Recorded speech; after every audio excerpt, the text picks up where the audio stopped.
Halo semuanya, kami dari kelompok 1 Farmakologi 2, kelas D34A Sekolah Tinggi Ilmu Farmasi Riau, dengan dosen pengampu Ibu Apoteker Mira Febrina Master Science, yang beranggotakan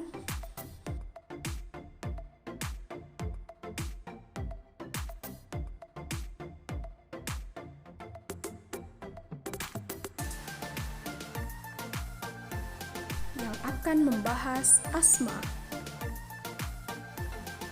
Selamat menyaksikan.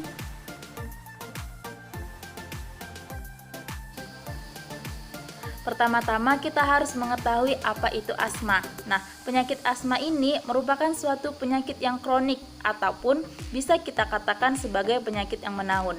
Nah, penyakit ini menyerang saluran pernapasan yang dapat kita sebut dengan bronkial pada paru, di mana terdapat peradangan ataupun inflamasi dinding rongga bronkial sehingga mengakibatkan penyempitan saluran napas yang akhirnya seseorang tersebut akan mengalami yang namanya sesak napas.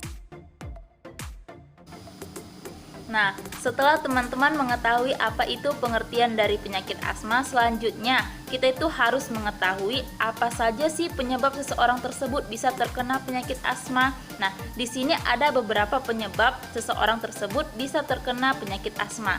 Yang pertama, terjadi penyempitan saluran pernafasan. Yang kedua, otot polos dari bronki mengalami kejang dan jaringan yang melapisi saluran udara mengalami pembengkakan karena adanya peradangan ataupun inflamasi. Dan yang ketiga, sel-sel tertentu di dalam saluran udara, terutama mastosit, diduga bertanggung jawab terhadap awal mula terjadinya penyempitan. Baik, selanjutnya kita juga harus tahu nih bagaimana sih gejala-gejala dari asma tersebut. Nah, di sini ada 3 gejala dari asma. Yang pertama ada alergi, yang kedua non alergi, dan yang ketiga asma gabungan. Akan kita bahas satu persatu. Yang pertama ada ekstrinsik ataupun alergi. Ditandai dengan reaksi alergi yang disebabkan oleh faktor-faktor pencetus yang spesifik. Di antaranya seperti debu, serbuk bunga, bulu binatang, obat-obatan seperti antibiotik dan aspirin, dan spora jamur. Dan yang kedua ada non-alergik ataupun disebut dengan intrinsik. Ditandai dengan adanya reaksi non-alergi yang bereaksi terhadap pencetus yang tidak spesifik ataupun tidak diketahui, seperti udara dingin atau bisa juga disebabkan oleh adanya infeksi saluran pernafasan dan emosi. Dan yang ketiga ada asma gabungan, bentuk asma yang paling umum. Asma ini mempunyai karakteristik dari bentuk alergi dan non-alergi. Klasifikasi asma. Serangan asma terjadi karena adanya gangguan pada aliran udara akibat penyempitan pada saluran napas atau bronkiolus. Penyempitan tersebut sebagai akibat adanya arteriosklerosis atau penebalan dinding bronkiolus, disertai dengan peningkatan ekskresi mukus atau lumen kental yang mengisi bronkiolus.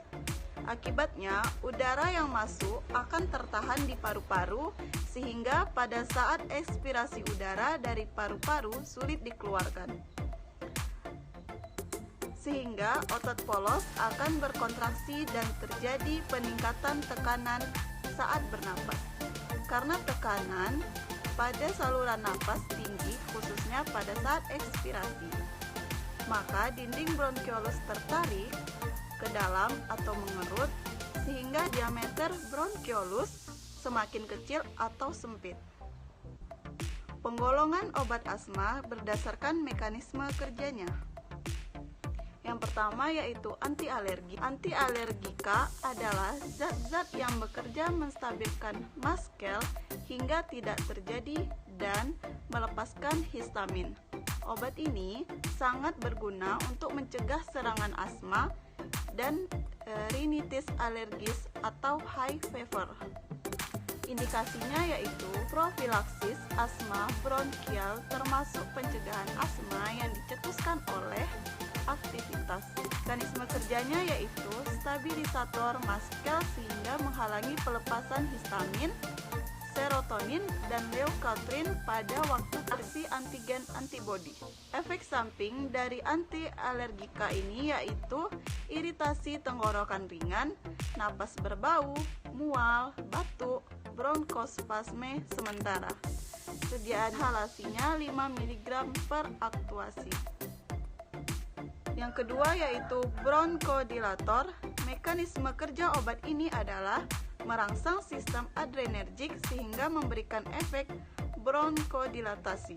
Digunakan sebagai obat utama dalam bentuk aerosol. Termasuk ke dalamnya adalah yang pertama adrenergika, kedua antikolinergika, 3 derivat santin, 4 antihistamin, 5 kortikosteroid, dan yang terakhir expectorantisia. Adrenergika bekerja selektif terhadap reseptor beta 2 adrenergik.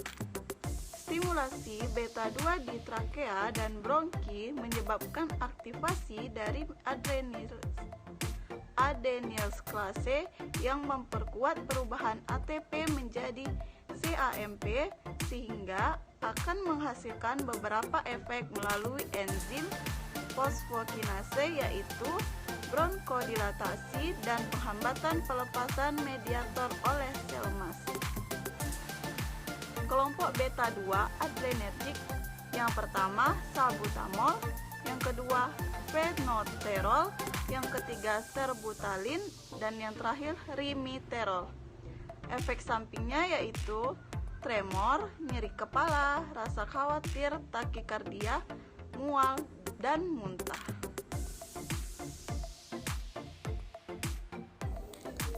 Selanjutnya materi tentang antikolinergika. Mekanisme kerja dari antikolinergika yaitu dengan memblokir reseptor saraf kolinergik pada otot polos bronki sehingga aktivitas saraf adrenergik menjadi dominan dengan efek bronkodilatasi.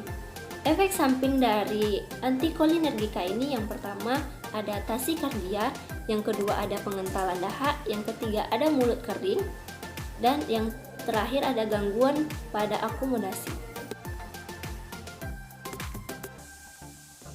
Selanjutnya materi tentang antihistamin. Mekanisme kerja dari antihistamin adalah memblokir reseptor histamin sehingga mencegah terjadinya bronkokonstriksi. Antihistamin ini digunakan untuk terapi alergi, contohnya seperti urikaria, ruam akibat sensitivitas terhadap obat-obatan, atau gigitan serangga. Antihistamin ini memiliki contoh obat seperti loratadin dan cetirizine. Selanjutnya yaitu ada obat asma. Yang pertama ada anti alergi. Salah satu contoh obat dari anti alergi ini yaitu ketotifen. Indikasinya sebagai konjungtivitis alergi sensional. Efek samping dari obat ini yaitu mengantuk, mulut kering, pusing, dan stimulasi sistem saraf pusat. Nah, pada dosis ketotifen ini yaitu 5 mg 2 kali sehari pada waktu makan. Ada bronkodilator. Salah satu contoh obat dari bronkodilator yaitu salbutamol. Indikasi dari salbutamol yaitu untuk obat asma atau kondisi lain yang berkaitan dengan saluran nafas yang reversibel.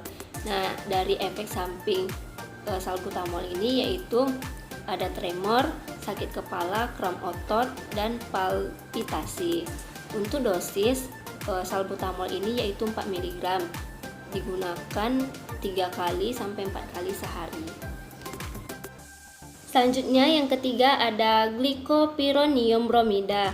Nah, obat ini memiliki indikasi sebagai terapi pemeliharaan pada paru kronik. Efek samping yang terjadi pada obat ini adalah mulut kering, insomnia, dispepsia, dan banyak lagi efek samping lainnya. Nah, aturan pakai dari obat ini adalah 1 kali sehari dengan dosis 50 mikrogram.